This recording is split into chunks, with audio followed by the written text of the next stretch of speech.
Well, all right. Welcome to our study, part two. So we're going to try to make this whole thing work. Glad that you are with us, and I have some things for you that I'm going to be having us go through. So as we always begin, we know that people kind of come in late, so I'm gonna kind of let this go there. So let me make the first big announcement, and I'll try to make this announcement at the end as well.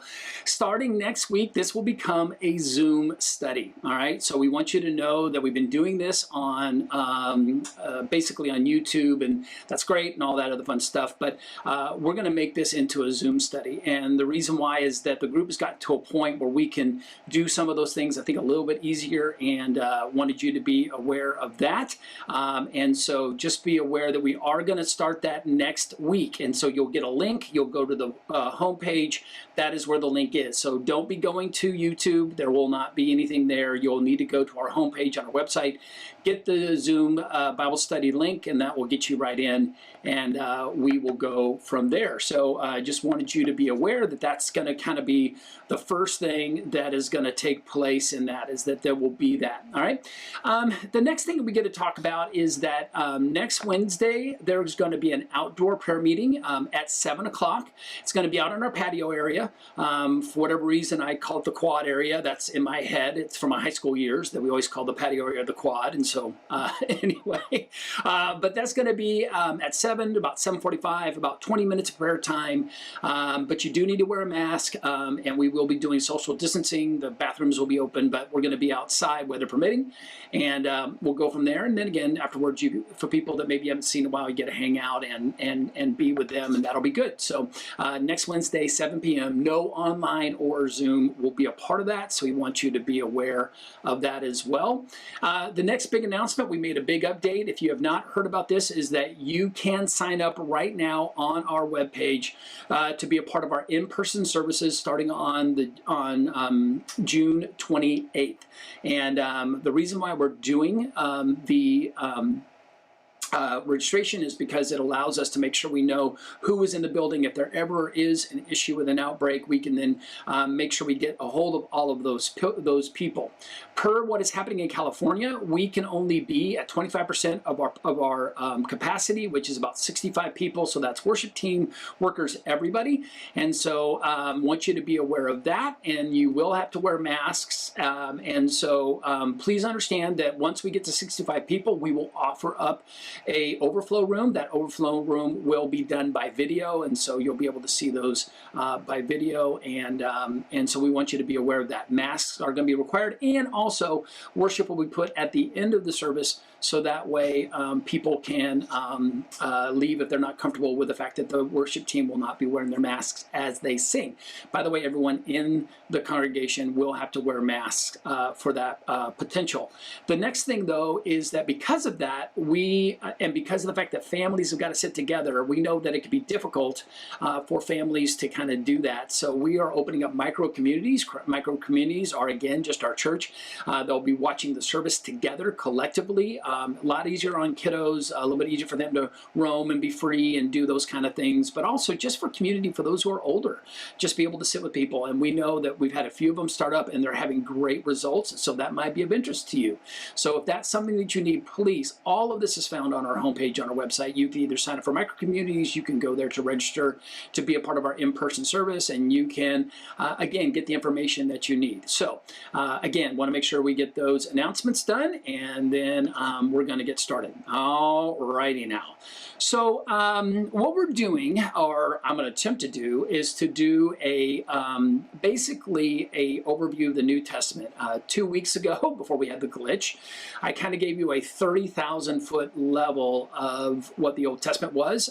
That usually for me is about an hour and 15-minute presentation, and I cut that down to about 45 minutes, and so that was a little rough for me to kind of slice and dice on the go, but hopefully it makes sense. And so I want to explain to you, there's some questions that came up afterwards, like, hey, how do you figure things out, or where does this book go in the Bible? I want to tell you that honestly, a simple Google search will help you immensely. So let me give you an example of that.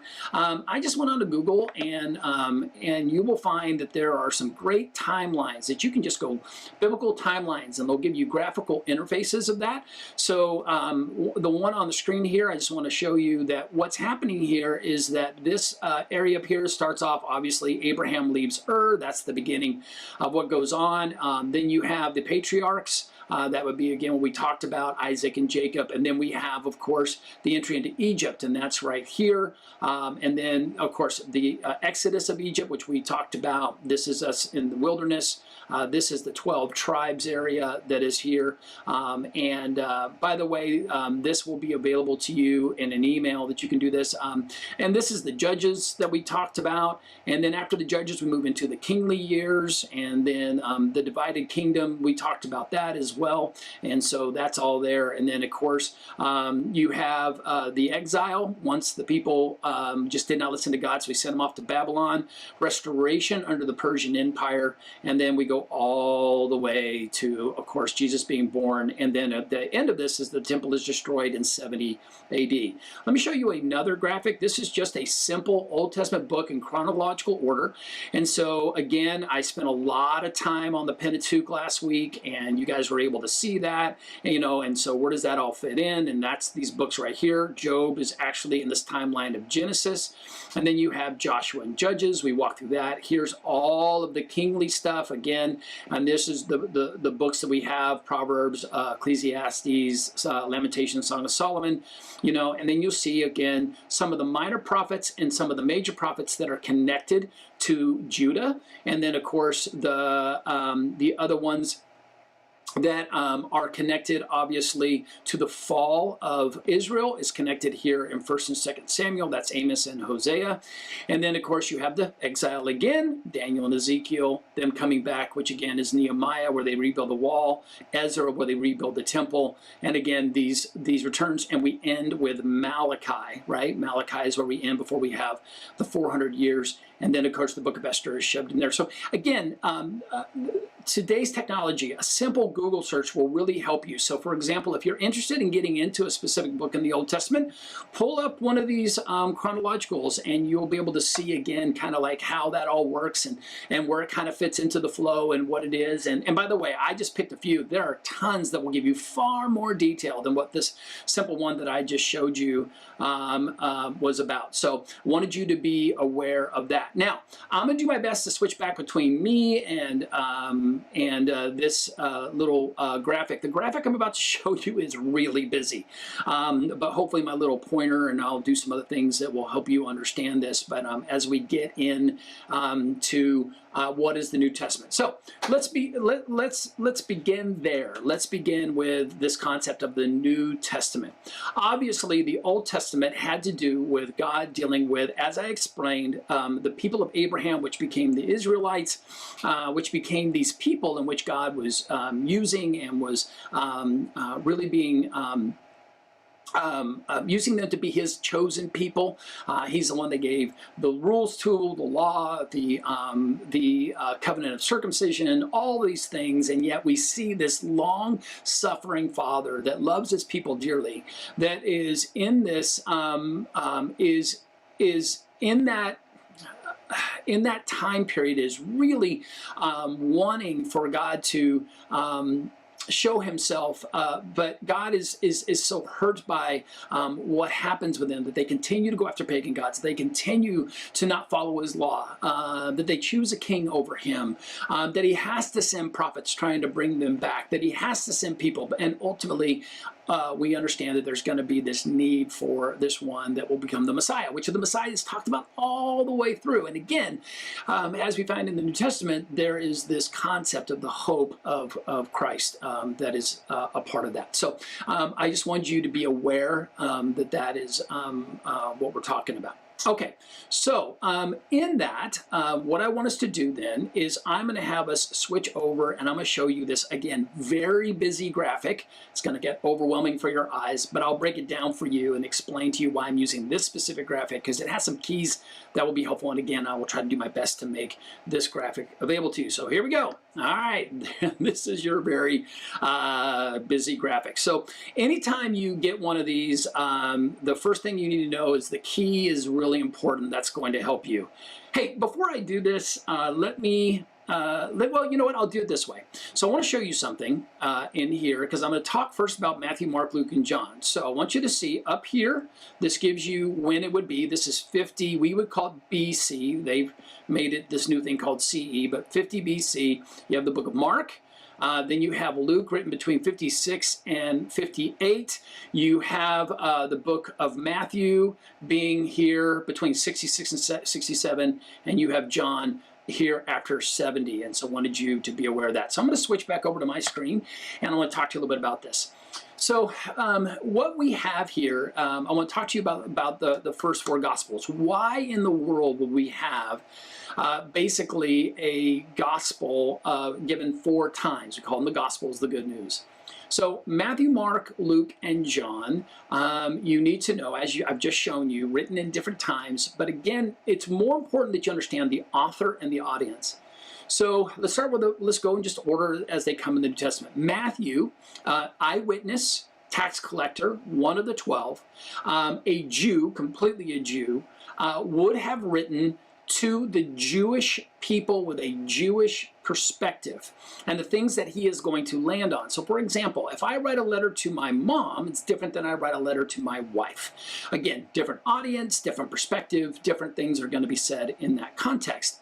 So the book of Matthew is written to Jews. For example, right out of the bat, if you go to the beginning of Matthew, you have a whole lot of begats and begats and begats and begats, because bloodline is so essential to the Jewish people. So to establish Jesus is connected not only to David, but also even back to Adam. Those things become really important to understand those timelines. And again, how Jesus is the fulfillment of the Messiah is very much interwoven into the book of Matthew.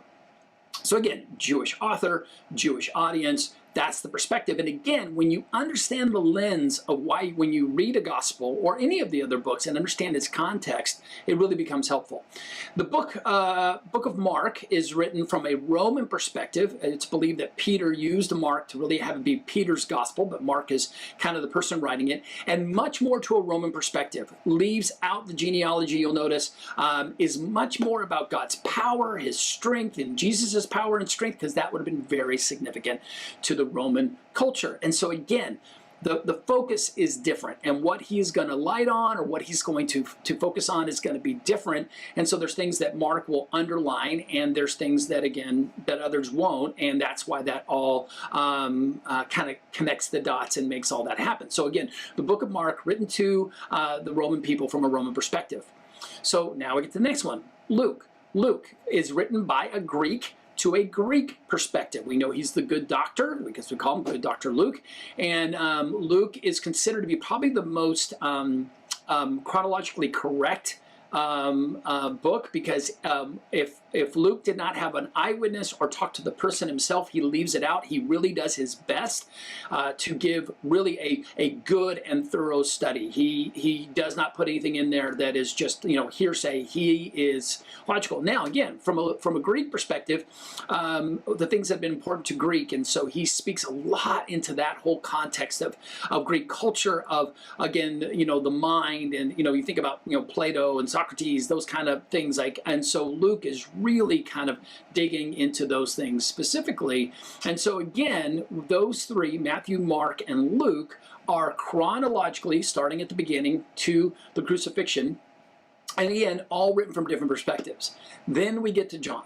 John, again, another eyewitness, the one closest to Jesus. And John, although brings up almost a lot of the elements that the other books bring up, chronological is not his biggest concern. Matter of fact, he'll be telling a story and will jump 2 years in and tell another story that's connected to that story.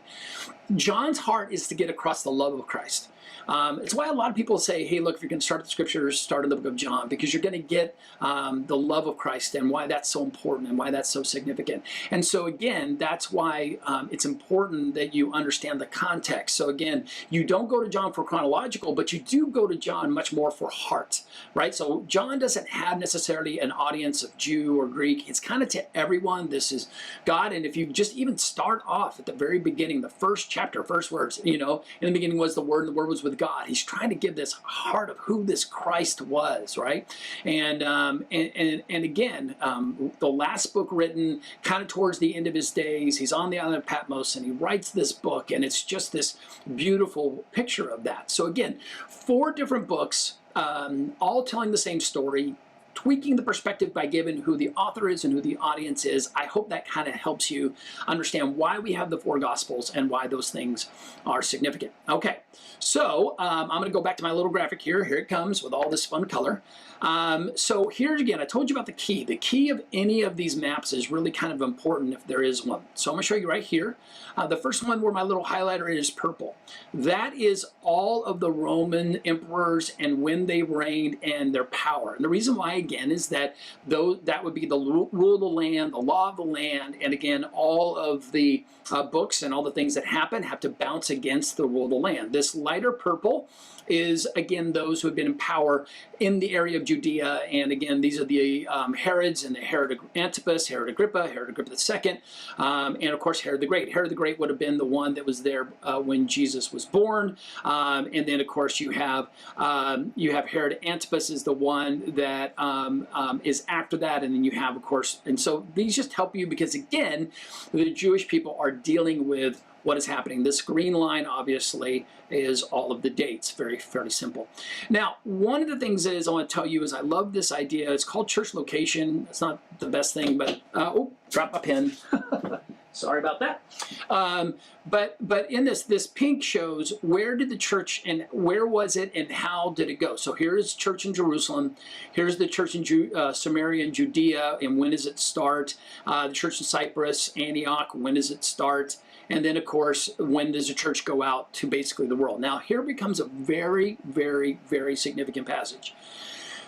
The book of Acts is really a great book. So the book of Acts is the connecting book that says, okay, what happened? Starts right with the ascension of Jesus, and then how does the church begin to grow, right? And right at the beginning, Jesus at the beginning says, you will be my witnesses in Jerusalem, right? In Judea and Samaria and to the outer world. Now, the reason why that's so important is that's in Acts 1:8. And for a while, we will see that, the church really just kind of is in Jerusalem. But what happens?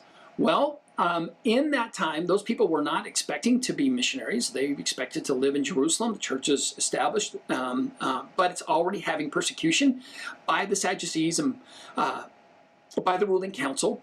And so they're doing that. But a very important, significant thing is happening right here, and I'm circling it on this.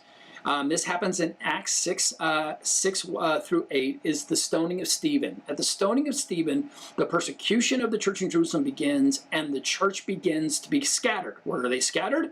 Into Judea and Samaria, and into what is the outer world. And again, the reason for that becomes so significant is because these people, as they become scattered, take the gospel with them. Okay, very important that we kind of grasp that whole thing. Now, let me tell you why I love this little graphic, and it's all this orange area in here. And it's what it does is if you will look here, everything that was a big thing, it gives you the Acts chapters of when they happen, right? So it really becomes interesting that we start to see that the book of Acts really becomes a skeleton, I guess that's the better way to say it, that then we get to hang all of the different events post-Christ and post his resurrection and as the books get written, okay? So as I walk you through this, hopefully that will make sense as we kind of walk through that. So let's just go and start from the beginning here. So again, we have here Jesus is crucified. And in Acts 2, we have the beginning of the church. This is when we have Pentecost. This is when the church establishes, and we have 3,000 people added. And then it says that again, there becomes basically the growing of the church. Chapters 5 and 6 is the kind of the fledgling of the church beginning underneath the apostles. And then we have right here Paul begins in this little box right here to persecute the church, right? The persecution starts to begin, and we start to see those things begin to take place. We have the stoning of Stephen, right? And that becomes, again, that takes us all the way up to chapter 8. Now, Paul's conversion happens in Acts chapter 9, and that becomes the significant moment. For whatever reason, God, instead of choosing one of the apostles, chooses another man named Saul, who, by the way, was fervent, persecuting the church, and then converts him on the road to Damascus, right? That's the Damascus conversion. And then for 14 years, Paul goes up to an area called Antioch and just, as he says, learns from Jesus himself and becomes what he claims, and I believe full-heartedly, is an apostle, right? Even though he was not there with Jesus for those 3 years, the time he spends with Jesus up in Antioch makes him a full apostle, right? So in that time in which Paul is away, we have another thing that takes place, and that is Peter beginning to minister down in Judea, right? Because now he's expanding, and he has the conversion where we have Peter see that the people who are Gentiles have full access and full rights to the church. And so I want you to understand that's where he meets Cornelius. He's has this dream. The sheet comes down. There's all these animals that would have been wrong by law for a Jewish man to eat. God says, go kill and eat. He says, no, God, I will not let unclean things. And then God says, no, whatever I call clean is now clean. And it's this whole switch to this whole concept of that now that the Gentiles have access to, and we get adopted into this family. Now I want to say something to you. We're going to deal with this as we get into these different books. There is a huge paradigm shift that's about to take place. We need to understand that throughout the history of basically the known church, the known Bible, God has dealt with one people called the Israelites. He has dealt with them significantly, right? And everyone outside of them are pagans. Everyone outside of them do not have access. And then we have this moment where Jesus comes to his own, this is right out of John 1, comes to his own did not receive him, and the doors are flung open to the Gentiles. But for the Jews, this is a difficult process. Because again, everything about who they were, how they functioned, and what they did came out of their cleansings, came out of their washing ceremonies, sacrifices, all these things. Jesus becomes the ultimate sacrifice. Jesus fulfills all the law and opens the doors to the Gentiles. But folks, this is difficult. And we have, literally, not quickly, years of this merging of people who have been at odds and who have not been together. Now we get pictures of that through Jesus, like Jesus telling the story of the Good Samaritan, where Jesus is trying to open up their eyes. We see what Jesus does for women and elevates their status, and that's been this beautiful thing that takes place. And so what we have is that we have this tension, this real tension between the Gentiles and the Jews. And so, for example, Paul, this ultra Jew, gets sent off to the Gentiles, and in doing so, one of the things that happens is that there's a whole bunch of struggle. So one of the things that the Jews did is saying, okay, we'll accept the Gentiles, but they've got to become fully Jewish, which means we want them circumcised, we want them to practice all of these things, and then they get access to Christianity. That's got to be fought against. And so in that, you're going to read through the book of Acts, you're going to see that, that again, there's this whole big issue of, hey, look, are we going to weight down Gentiles with all of this Judaism when the reality is faith is the real big issue? And really going back to Abraham, a man of faith, faith is the bigger issue than what you do to your body or what foods you eat or all those different things that take place. And so, again, I just want you to understand, as we're in a world where there's tension, there is full tension as the Gentiles are experiencing Christ, who are accepting Jesus. And yet the Jews are trying to put all of these things on them. And so that's a lot of what takes place. All right, let's go back to our graphic and we'll make this happen. So, so what I want you to understand is that when we get here, there begins this journey. And I want to highlight for you here. This is under Acts 13 through 14. Paul and a guy named Barnabas begin this idea of taking the gospel to the Gentiles. Now, the Gentiles obviously are going to be areas outside of Judea, or what is considered Israel, and so they begin to have this journey. And you can see here, Cyprus, Antioch, Iconium, Lystra, Derbe, and they are going to go and begin to try to establish footholds of the church in these outer areas.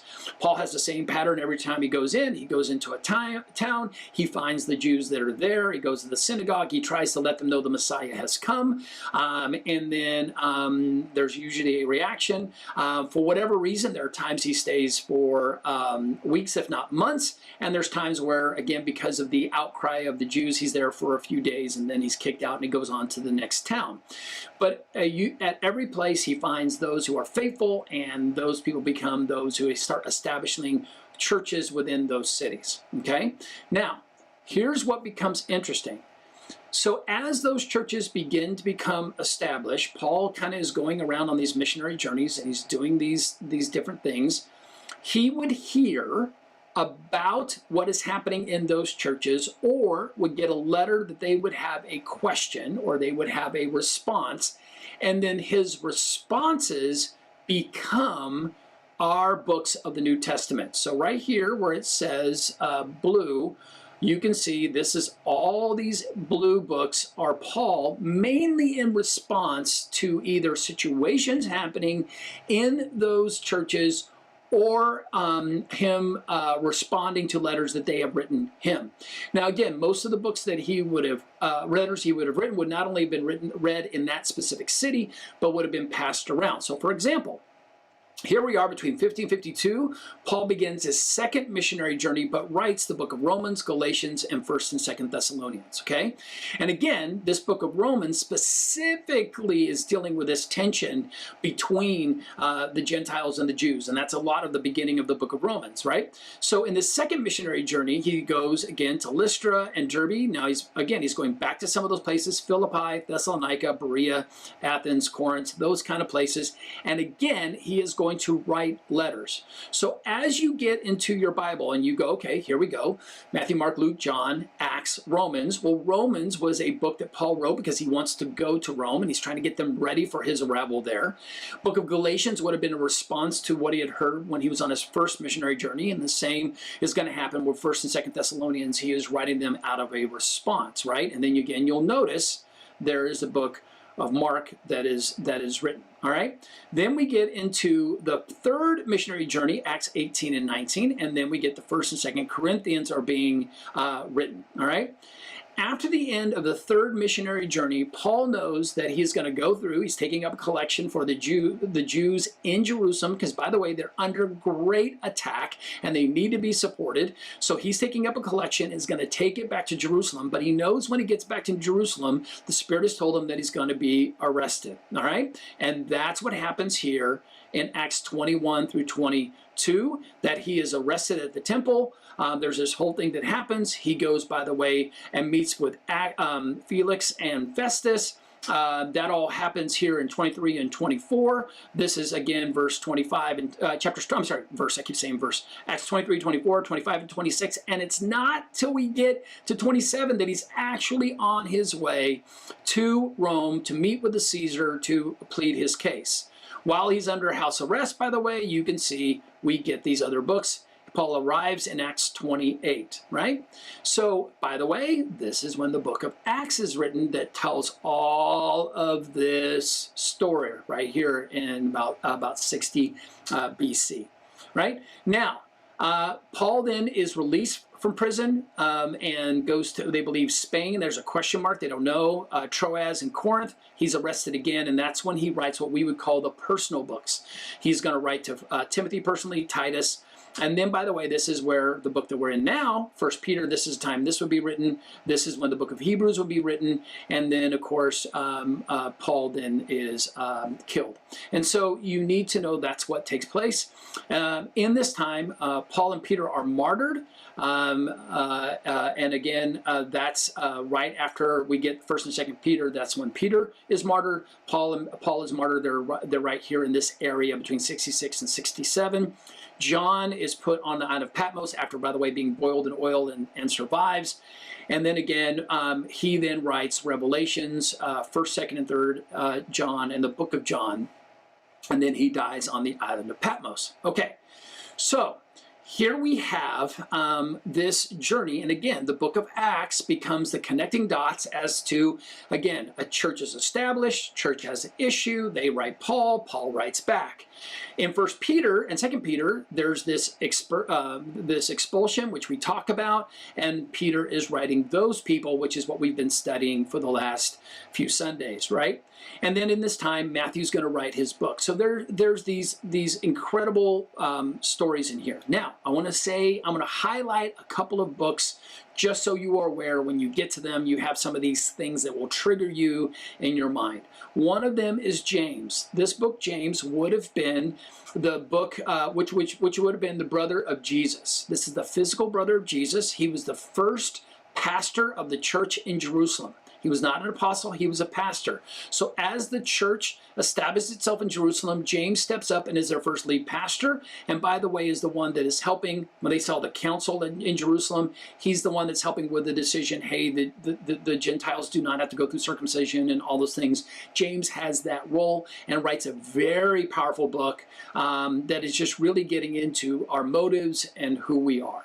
The book of Hebrews is a book that is significant because we don't know who the author is. There's a lot of conjectures who the author is. Probably not as important as understanding that this is a book that is really trying to help the Hebrew people understand that the Messiah has come.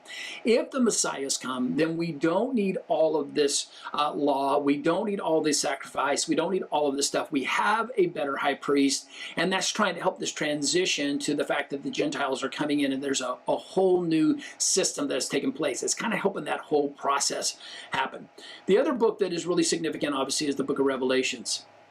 And the book of Revelations becomes significant because in that, John is kind of giving us an end times glimpse. The beginning of the book of Revelations is obviously a very significant book because it is trying to give a sense of how this is going to go, that there is going to be one that comes back. This is where we get the second coming.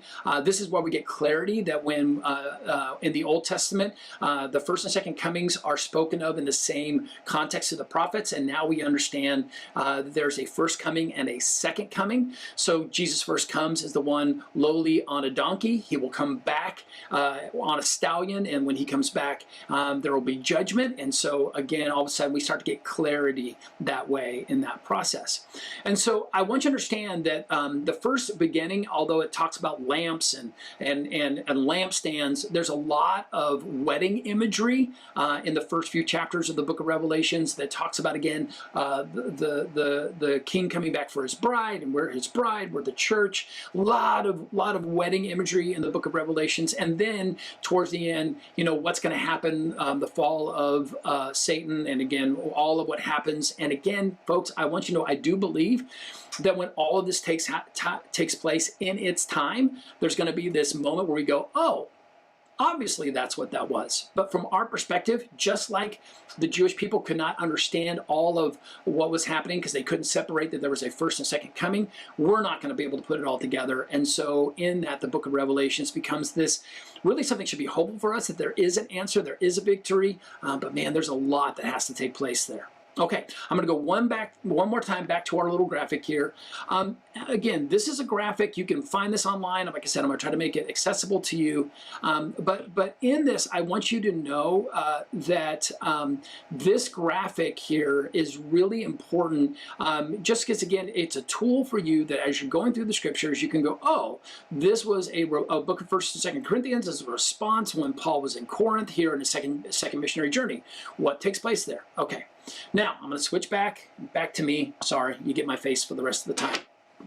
So, a couple of themes that are dealt with. I already dealt with one huge one: this transition of the Jews accepting the Gentiles, and that there is now those that we were now separated, been brought together. We're now this new thing. So, I want to say a couple things to you. First of all, number one thing, you'll hear different things. Number one thing brought up in Scripture, period, in the New Testament is the kingdom of God.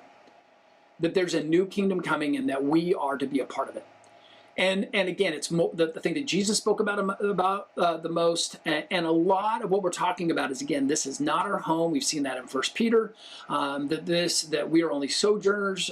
We are not of this world. Our job is to go into the harvest and take as many people with us so that they can have eternity. Eternity is our focus. Put our focus up where moth and rust do not destroy. So that's a lot of the message, that there's a new kingdom. So let me explain something to you that is really important, and I want to speak to it. Jesus lived underneath Roman rule, and there was a lot, and I mean a lot, of evil going on in the Roman culture. Jesus speaks very little to that. And the reason why is it is believed by theologians, if Jesus would have been dealing with the Roman culture, then that becomes Scripture, and then that becomes how we try to deal with everything, when the reality is Rome was only going to be there for a season. And in that, the church has got to be able to function no matter what the rule of law is, whether that's dictatorship, kings, democracy, totalitarianism, fascism. The church has got to be able to be in that. And so Jesus comes along and goes, no. The focus is the kingdom, no matter what is happening above. And so a lot of times we want to get into political places, and there are places to be political, specifically again for the least of these and those that are oppressed. That we step in, and by the way, where everyone runs away, we run in, and we try to be a voice for those who are hurting, and those who are feeling devalued. That the church should not give that to the government, and we should be in that spot. And so I just want to let you know that as you read through, there's this whole purpose of this is not our home. We should not be comfortable here. We are a new creation. The old is gone, the new has come. We're born again. That imagery that we're born into a new life, that the old life is dead, and that we get a new life in Him, and the Holy Spirit comes in and takes us over. And again, those are all woven through, which, by the way, is amazing to have different authors that are saying all the same thing. The next thing you need to know about is that there is a theme that is happening, and it pops up in a lot of the books. But I just want you to kind of have this in the back of your mind, because a lot of the times the writer just kind of deals with the issue and doesn't always give the backstory. Just like anything, as soon as man gets his hands on it, we taint it. As soon as man gets his hands on it, we begin to change it, or we try to force something into our model. One of those things is Gnosticism. I am going to give you, by the way, you can do a study on Gnosticism. You can look up Gnosticism in a simple search and find out far more than I'm going to give you here in the next few minutes. But Gnosticism was this really weird concept that I want to be a follower of Christ, but I want my body to be able to do whatever my body wants to do, and then I'll just, in my soul, I'll be a good Christian. And so again, this really weird concept of that people were just doing really pagan things and wrong things with their bodies, but again, my soul, I'm right. And again, it was a twisting of the Scriptures. And again, and we find this over and over again, and Paul really speaks a lot to this, that people would just take things and just tweak them so that it would feel good to them, or they could still do this stuff with these other pagan gods, right? They could play around with these things, and they could do acts that were inappropriate, but hey, my soul's right, and everything in me is good, what's happening inside of me, but my body can kind of do whatever. And that's just this thing that kind of finds its way through Scripture, and it's wrong. And so those things are spoken against, and like, no, you can't just have this disconnection. You are a new body. And so again, we're a temple, we're to be holy. That's what we just looked at again in 1 Peter. So I just want you to know that as you go through the New Testament, there's these kind of rivers of things that are taking place that are already kind of uprising, and the writers are kind of talking to those things, or talking to issues that come up that come up in the churches. And then again, to get to the book of Revelation again, and you have the churches that have been established, and they're starting to lose their focus. They're starting to tweak. And so a lot of those letters in the first beginning of Revelations, it's like, hey, you were really doing well, but you've lost this. Or, hey, you were doing this, but you allowed this. Notice that again, our purpose is to always bring ourselves back to the gospel and who Jesus is and what he is about. And that's what the New Testament really allows us to do. So again, the New Testament is this story of what happens when Jesus comes, opens up himself to save all mankind. And then in that, the establishment of a church that's going through all of this turmoil between the Jews and the Gentiles, and then all of what's going to happen as each of these churches try to establish themselves in their local context. So again, it's weird that Paul would go into an area and be there, a few months, and then next thing you know, he's in Ephesus for years. Like, what was the purpose of that? And we think we know now. I mean, probably Paul in Ephesus did more to get the gospel into Asia than anything else by saying, because so many people came through Ephesus, and he would teach them, and they would take the gospel back with them. But again, he would go into a town like when we did the book of Philippians. He was there for a very short period of time because they kicked him out and beat him up. But again, the church is established, and something beautiful takes place there. So I'm hoping that by you kind of understanding that basically what the New Testament is just this church kind of fledgling beginning, and then God does something powerful. He begins to speak his word through Paul, through James, through Jude, through John, right? And through the gospel writers to establish us the framework that now as a new church, all around Jesus Christ as our Messiah, we then get to go, okay, this is what love is. This is what it means to die to self. This is what it means to love my neighbor. This is what it means, how do we handle this situation? And again, it is amazing how this book becomes living and active, because as these guys were, again, responding, as Paul responds to the book, to the city of Galatia, he's writing something that is for us today, which just is mind-blowing. So my hope again for you is that you really are seeing the New Testament in a powerful way, a significant way, and this becomes an important tool for you.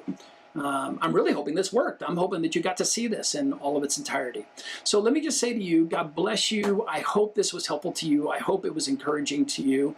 Want to remind you again, next week, this time slot, 7 p.m. on a Thursday night will become a Zoom Bible study, and that will happen next week, and we want to make sure that you are aware of that. And so just thank you. Thank you for being a part of this. Thank you for letting me just spend this time and be with you in this. It's been good, and hopefully you got a lot out of it. All right. Now, my job is to hopefully make sure this makes it up online. God bless you guys, and have a great rest of your week. Bye-bye.